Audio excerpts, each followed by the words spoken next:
Mission नहीं था, salaries time पे नहीं मिल रही थी, खासकर फुट सोल्जर्स को, जो इनके ग्राउंड सोल्जर्स थे। तो ये सारी कल्बिनेशन और ये मेरे को फीडबैक मिल रहा था। तो मेरे को कोई डाउट नहीं था कि ये ऐसे हो सकता है, पर हाँ, बहुत जल्दी हो गया, क्योंकि इनके जो स्पेशल फोर्सेस थे वो काबुल में बेस्ड थे। और मेरे को फिर बाद में ये भी कुछ ऑफिसर्स ने बताया, वो काफी सीनियर लेवल पे थे, कि अशरफ घानी ने एक दो कोर कमांडर्स को खुद कॉल करके बोला है कि आप उनके साथ लड़ो नहीं, just surrender and let them in. अब क्यों, मेरे को इसका कोई फ्रैंकली जवाब नहीं है, वो भी कंफ्यूज थे। तो ये सारी सिचुएशन देखते हुए कंफ्यूजन था, और ये इसीलिए इनका कोलैप्स हुआ है। और जहां तक मैं आपको बता दूं, मेरा उनके साथ बहुत क्लोज प्रॉक्सिमिटी में उनके साथ डीलिंग थी। ये सोल्जर्स अच्छे थे एएनए के, ऐसा नहीं है कि ये they were not trained well, they were trained well, they were motivated. बल्कि मैं 2-3 दिन पहले अल जजीरा में एक इनकी लाइव वो दिखा रहा था, 2013-14 की वो दिखा रहे थे, इनके खुद इंडिपेंडेंट ऑपरेशंस कंडक्ट किए हुए हेलमंड में, और बहुत अच्छे वो कंडक्ट किए हुए थे।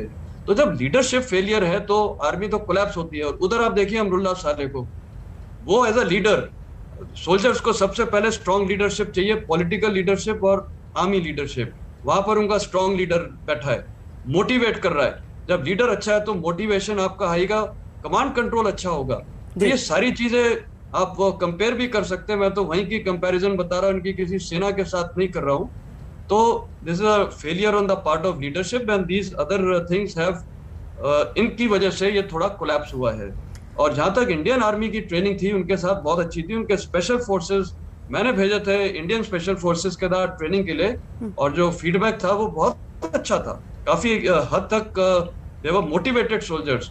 But this again it's a बहुत बड़ी एनालिसिस है बाद में, कि क्या क्या फैक्टर्स थे, ये क्या क्या साजिश थी कि ये सडनली सब कुछ कोलैप्स हुआ है। तो ये मेरा बोलना है इसके ऊपर।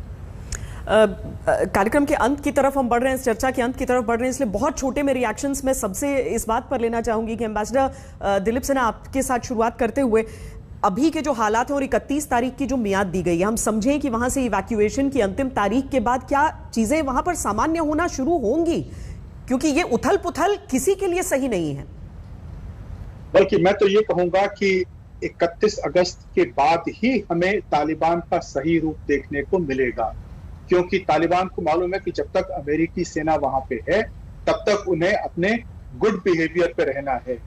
तो वो जो मुखौटा पहने हुए हैं उसे दिखाते रहना है, ताकि अमेरिका उन पर कोई आक्रमण नहीं करे। जैसा कि प्रेसिडेंट बाइडेन ने कहा है कि उन्होंने पेंटागन को कहा है कि तैयारी रखो अपनी। तो 31 अगस्त के बाद जब अमेरिकी सेना वहां से पूरी तरह हट जाएगी, तब हमें तालिबान का सही रूप देखने को मिलेगा। एम्बेसडर विष्णु प्रकाश, उनके मुखौटा उतरने की तारीख होगी 31 अगस्त?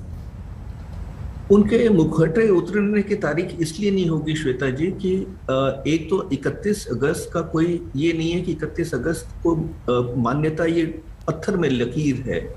अगर इन्होंने ये भी कहा है कि कॉन्टिजेंसी प्लानिंग कर रहे हैं, गारंटी चाहिए, सेफ पैसेज की बात कर रहे हैं, एक्सपेक्टेशन की बात कर रहे हैं, तो ये अगर इनके अमरीकी लोग रह गए तब तक 31 तक, तो उनको छोड़ के आए ऐसा मुझे लगता नहीं है। तालिबान कह रहा है